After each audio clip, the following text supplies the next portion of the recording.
Welcome to Trauma Research Foundation's TRF Tuesday. This is our weekly mini workshop series from Bright Voices in Therapeutic Embodiment. If you're watching on YouTube, click the subscribe button. It tells YouTube that this content is valuable and they'll show it to more people. Thanks for joining us for the first session of the series, Sexual Grief. Bring the mind and body into sync with hostage negotiation techniques. Today's session is entitled The Curious Listener, the Rainstorm, and the Cave. You'll need paper and colored pencils if you have them. It's now my pleasure to introduce to you our facilitator. Edy Nathan is a thought leader and certified sex therapist specializing in trauma and grief. She works with businesses, universities, and long-term care homes to help people understand how these areas filter through their lives and affect everything from creativity to productivity. Working together, she offers creative ways to deal with grief, trauma, and sexuality. Edy, we're so happy to have you. Thanks for being here. Take it away. I'm so happy to be here, and I welcome all of you. So let's get to it. Sexual grief. What is it? You might not have ever really heard of it. So sexual grief is a natural response to an unnatural, sexually traumatic event. I want that to just land there for a moment. And it's not necessarily just about abuse at all. On the timeline of development, it can occur with an unwanted child or a woman going through menopause or a man who's going through erectile dysfunction. We face sexual grief throughout that timeline and in the most unexpected ways. So what that sexual grief does is it kind of forms a kinship with that sexually traumatic event, and it's hard to let it go. And it creates what we feel is kind of a hostage situation. Like, let me out of here. I don't want to be held against my will. But you get those pop up and pop in memories, and they make you feel as if your mind and your body are out of sync. So the hostage negotiation techniques that we're going to learn, and today we're going to just go to the first one, which is being a curious listener. And why is it important to be a curious listener? Because the one thing that we often don't want to do when we're faced with sexual grief is listen. We want to put it away, just like any good response to anxiety that comes up or depression that comes up. Just put it away. We don't want to partner with it. We don't want to know about it. So what we're going to do is we're going to learn about it through an exercise called the Rainstorm. Now, some of you may have done this in an experiential workshops, and usually it's done in a huge room with lots of people, and you actually get the sense of a rainstorm. The reason I like to invite you to do this on your own is because I want this to be a personal experience. I want you to be a curious listener about what's going on in your body. It's a release. It's also about how and where that grief, that sexual grief especially, might be held. And it's going to be different for all people. Okay, so the Rainstorm goes in about 6 different sections, and all I'm going to ask you to do is follow my lead at home or wherever you happen to be right now. So we're going to rub our hands. I want you to be curious about what that feels like. Feel the heat. This is the beginning of the rainstorm.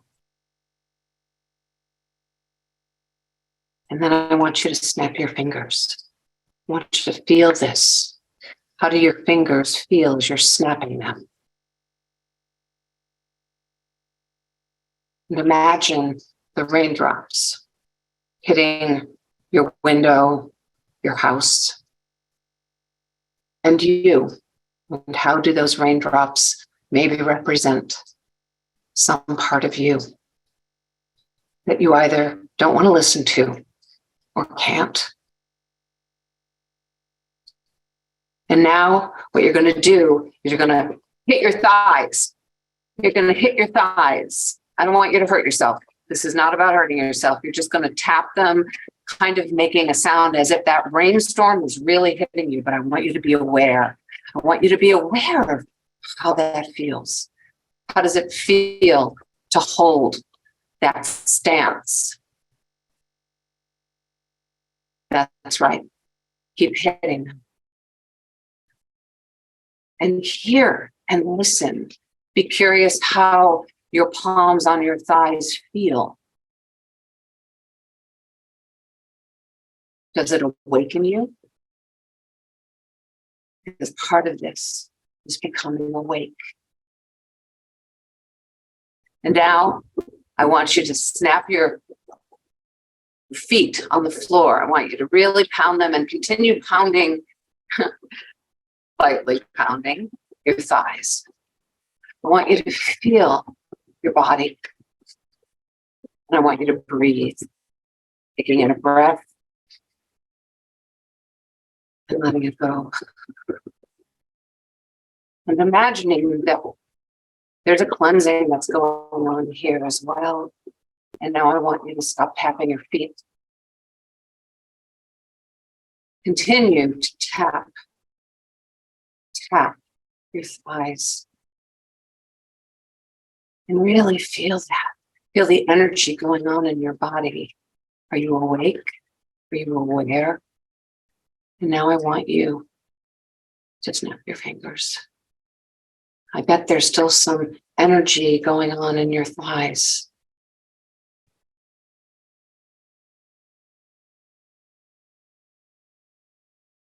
And now I want you to rub your hands. The thing about sexual grief is it wants to keep us down often. It's silent often. And part of being a hostage is we feel like we can't speak. Part of being a hostage negotiator and getting your body back in sync is beginning to listen to its movement. Now I want you to stop rubbing your hands and I want you to just be in the energy of your body, an energy that might not be there ever. Sometimes it's there. Or sometimes maybe it's always there and it feels overwhelming. You see, it can be on a spectrum.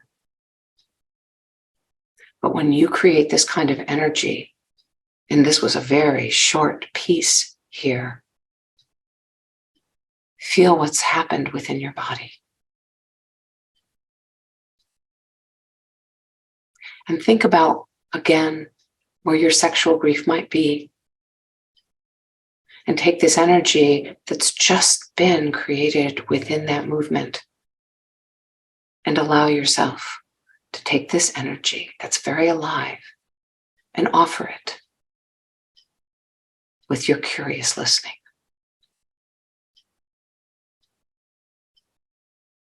That's right.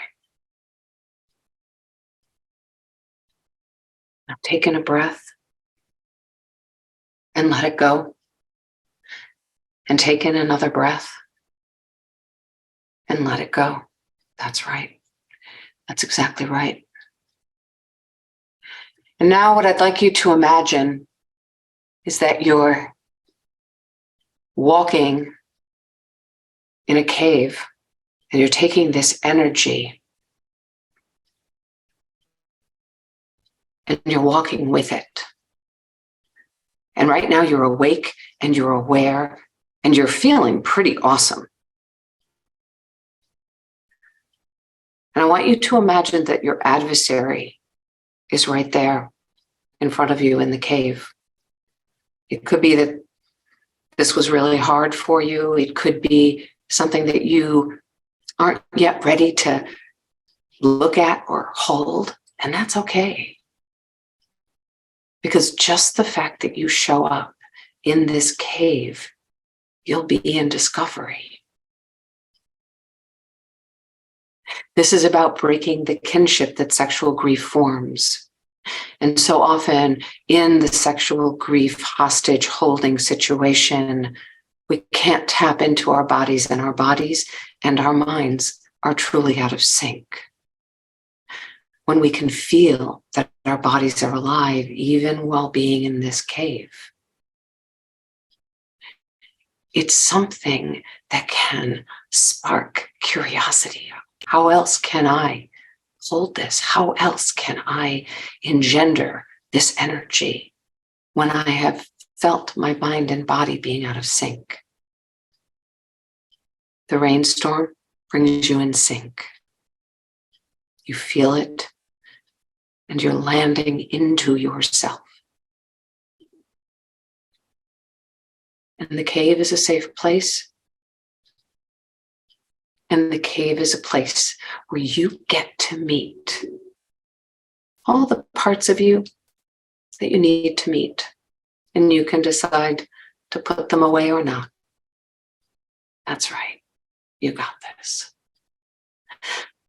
So now I'd like you to just take a breath and let it go.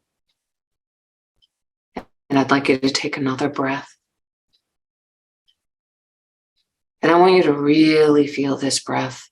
It's going all the way down into your belly. And grief, all different kinds of grief, are held by the body.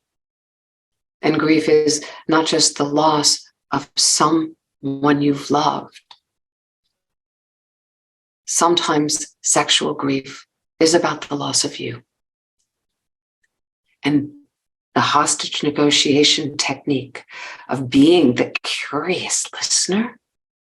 So now that your body is no longer in the rainstorm and it's in the silence of the cave, I want you to be aware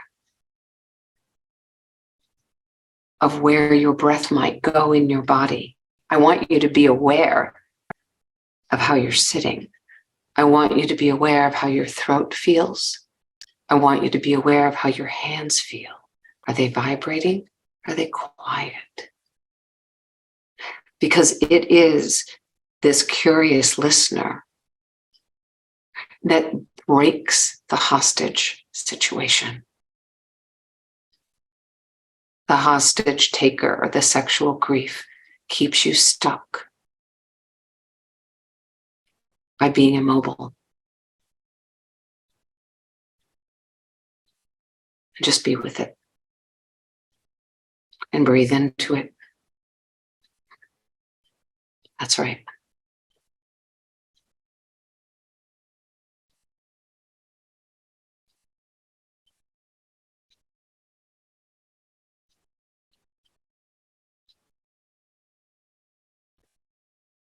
And I'd like you now, I know you have, whoever has a piece of paper and a pen or some colored pencils, I'd like you to write down what parts of your body feel more alive or need your attention. What are they yearning for? What is your body yearning for? And listen. That's becoming a really good hostage negotiator. What is your mind yearning for? Ask it.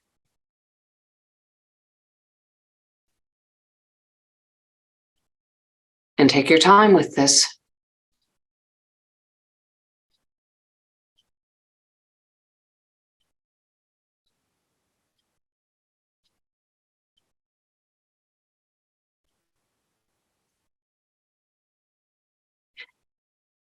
And now, what we're going to do is called the warning label. So we all have warning labels. And those warning labels, we walk with them. And we walk with them in our sexual grief. It's part of what maybe keeps people away, or maybe it protects us.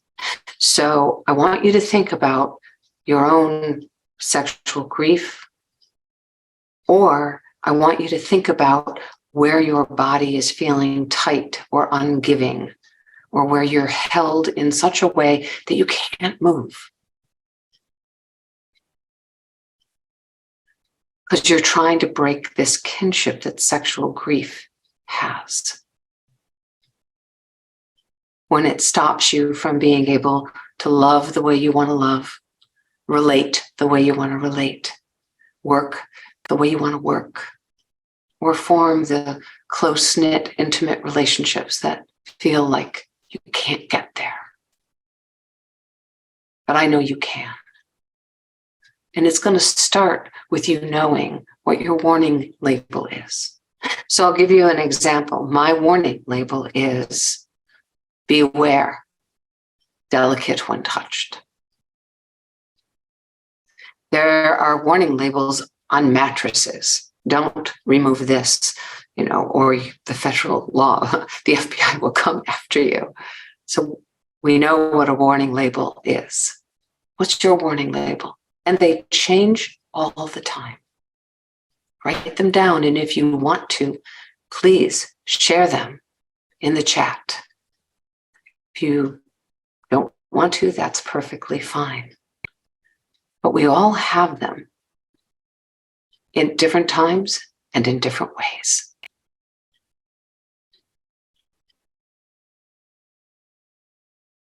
What is your warning label?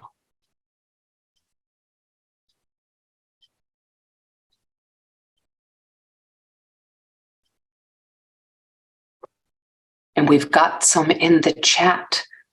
My hands are tight. Thank you, Maria. Heather. Don't effing touch. Move away. Thank you. Thank you. And please, anyone else who wants to add to this. And one of the challenges I'm going to give you is I really want you to think about what your warning labels are throughout the day or during the week. And is it a sexual grief warning label? Is it a personal warning label? What is it? Juana, lately I feel rocks in my stomach. Thank you. Tara Lee, don't betray me. Yeah, that's it. And the thing is that when people meet you, they may not even know what that warning label is, but you do. And it's a really wonderful way to see how you're changing and shifting, to check in with yourself every day or every week or every month. Put a calendar reminder and say, what's my warning label? What's my warning label before I go out? What's my warning label before I have a gathering? Because they may change depending on who you are. And Leah, and I'm sorry if I've mispronounced your name, my vulnerability is strong. Great. And I want you to be in the noticing.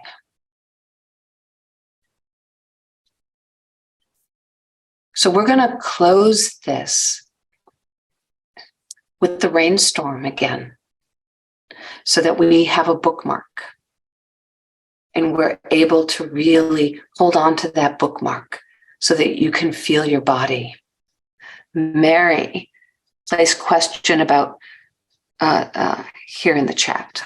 Mary, that was Mary. Sorry, Mary. Okay. Everyone, we're going to start first with a breath. And I want you to listen to the breath. A lot of times we don't listen, we breathe, we don't think about our breath at all. This is a breath. I want you to think that you're nurturing your lungs. You're taking in this breath and you're nurturing your lungs, because oftentimes our breathing is so very shallow. By doing this kind of breathing, an intentional breathing, what we're doing is we're also breaking the kinship of the hostage taker. And one of the things that sexual grief does is it stops us from being in touch with our minds and our bodies and the conversation between the two. And that's why the rainstorm and the idea of the rainstorm and how we might even hold a rainstorm in us is so very important. So we're going to start and feel the heat. That's right. That's exactly right. Your body is in sync when you are feeling this kind of heat. You are creating motion. Now, I have trouble snapping my fingers, but do the best you can. Feel the stress of perhaps the snap. Did anybody ever snap at you? Can you hear perhaps raindrops?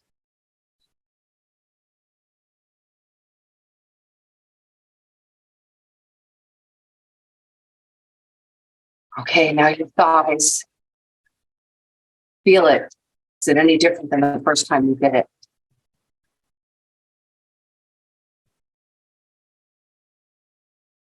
And now your feet. That's right. And you're bringing your mind and your body into sync because you're doing some complex movement. Stop the feet.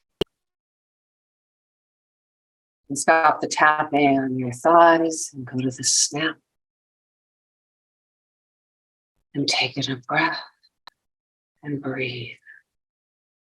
Can you change the way you can feel just the hands moving together? When you create action like this, you break a sense of being stuck and trapped as a hostage to the things that keep you down. Taking a breath and let it go.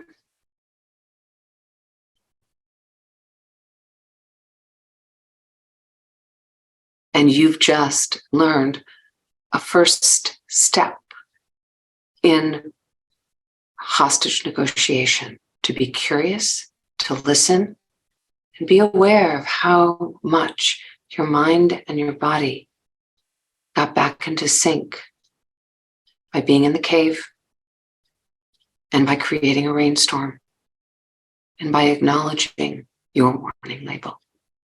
Thank you so much, and I'll see you soon. Thank you, Edy. Thank you. We do have a few minutes for questions, 2 or 3 minutes if anyone wants to drop something in the chat. But I can kick it off if we don't have any coming in. I'm just wondering, the warning labels, I think, are a really insightful way to think about, yourself and things like that. How could you then turn that around outwards without revealing too much, and with making use, now that you understand that, how can you make that useful? Once you know what one of your warning labels is, it's an awareness of how you are in the world, or what you need to tell people to protect yourself. And it's about, so often when we are dealing with grief or trauma, or in this case, sexual grief, it's as if you don't have words and you can't really share with people what's going on. And so the warning label is the beginning of knowing what's going on inside of you, where you're vulnerable or what hurts. And then you can act accordingly and begin to teach the people who you care about what you need from them so that you can exist.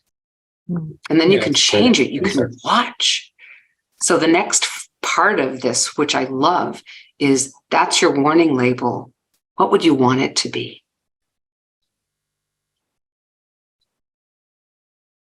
I'm okay. Yeah. You can come close. But when I put my hand up, it means stop. That's a whole different thing than stop. Don't get closer. Yeah, thank you. That is a great answer. There's a good question that just came in here. I'm going to read it for you. Okay. When I get triggered, it all happens so quickly, and then my mind feels like it is in a syrup, and I cannot think clearly. Is there a way to get some space when it all happens so quickly? Mm-hmm. So I call those the pop-in moments. And pop-in moments, they come in so quickly and they take over. And so one of the things that I want you to do is when they come and they want to take over, you've got to say stop. Your first response, and we're actually going to be talking about the stop method, I think the third week in, it's stop, stop.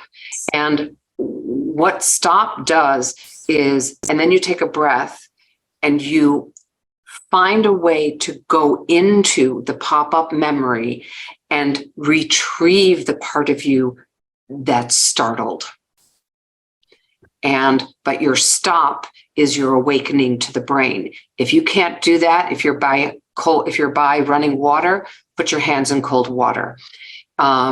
If you have, I love music, maybe, and you can also download a piece of music. And if you've got the wherewithal in that moment to go to that safe music, some people, it's like blaring loud, just anything to just like get it out of their brains. Yeah. I hope that helped, Judith. Edy, thank you so much. This was really wonderful introducing all of us to sexual grief. The warning label is such an insightful start to this work, and we're really looking forward to the next 4 sessions. Thanks so much to our audience for joining us. We do this for you, and we hope you enjoy and get something out of TRF Tuesday. Share it with everyone you know, and visit our somatic library for past series. They're free to everyone. And we look forward to seeing you again next week at the same time for more on sexual grief. Until then, be well. Goodbye, everyone. Bye, everyone.